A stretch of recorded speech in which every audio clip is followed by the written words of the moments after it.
Good morning, students. Welcome to 5th session of 10th chapter, that is International Trade. In previous session, we started export procedure, and in that first eight steps we discussed in previous session. In today's session, we will continue rest of the 8 steps of export procedure. But before we start, let us revise those 8 steps of export procedure. First step, that is getting an order. Number 2, obtaining export license. Third step, that is collecting goods. Fourth, that is foreign exchange activity. Fifth step, that is obtaining letter of credit. In short, we call it LC. While sixth step is obtaining shipping order. Next is payment of excise duty. And last, which we discussed in previous session, that is packing and marking of goods. Now we will continue 9th onward steps in today's session. So let us start with the 9th step.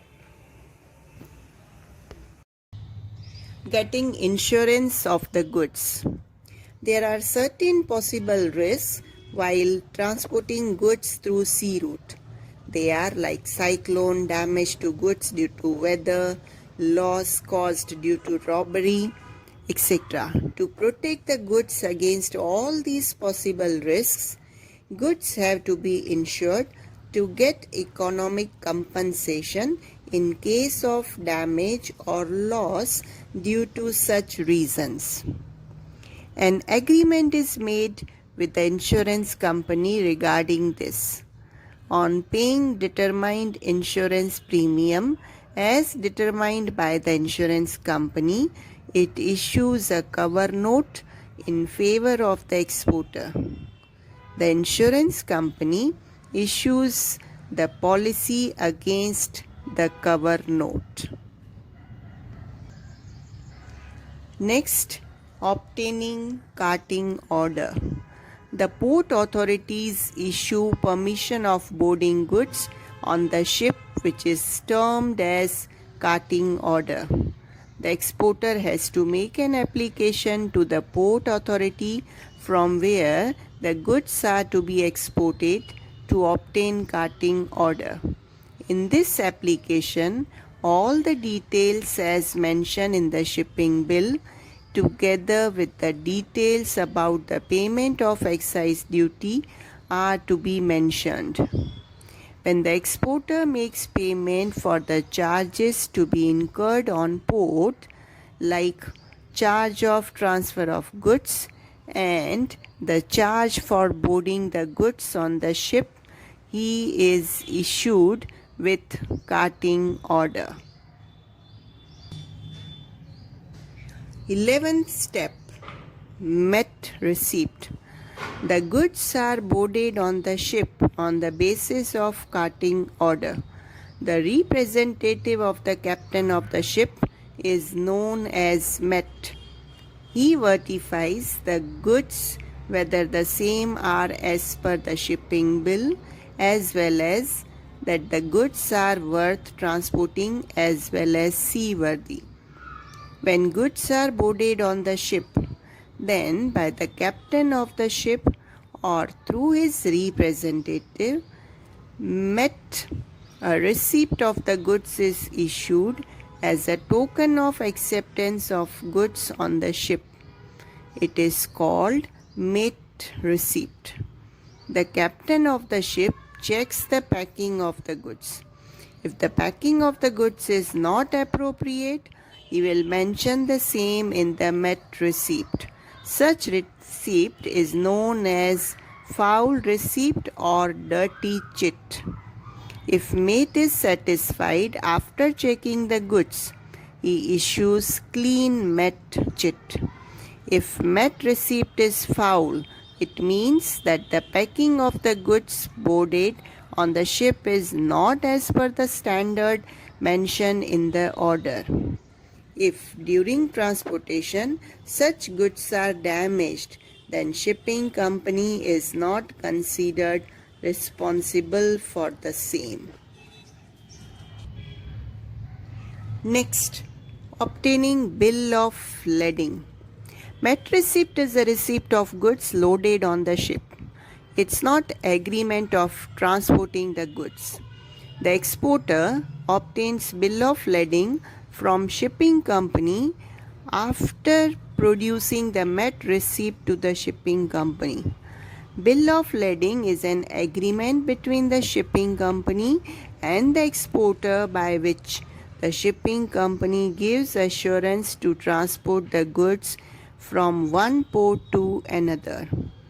Details like the name of the exporter, the name of the ship, freight, details of the goods, quantity of the goods, price, weight, name of the exporting port, terms and conditions of transportation, etc., are described in this agreement. Bill of lading is an important document. 3 copies are prepared. 1 copy remain with shipping company, while the remaining 2 copies are sent to the exporter, out of which the exporter sends 1 copy to the importer. The importer receives goods on the basis of this copy. Next, certificate of origin. The certificate describing the details where the goods were produced is called the certificate of origin. According to the agreement made by different countries, respected countries provide relief on import excise. In order to get relief under this agreement, a certificate of origin for that particular goods is required. Such certificate can be obtained from trade association, chamber of commerce, or the government. 14th, that is consular invoice. When the exported goods reaches in the country of the importer, excise on that good has to be paid. To make the payment of excise simple, consular invoice is an important document. The consular of importing country is working in the exporting country. The exporter obtains a certificate about the price of the goods from the consular is called consular invoice.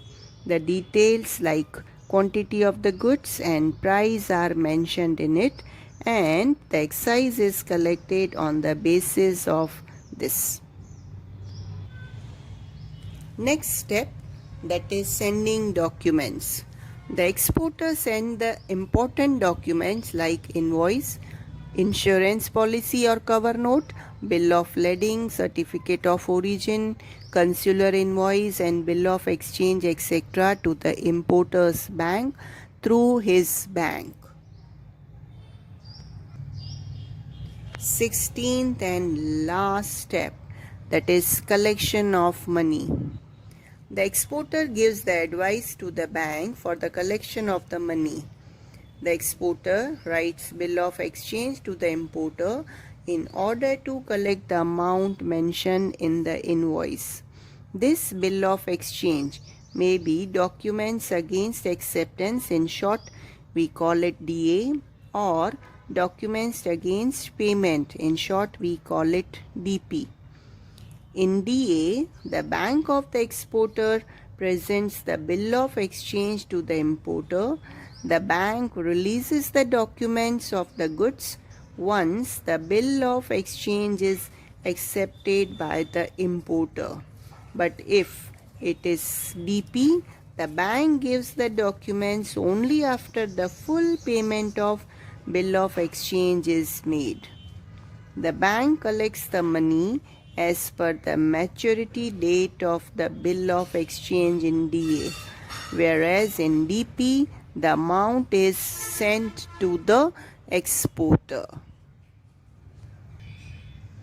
So these are 16 steps of export procedure. So this is an end of this session. See you in next session.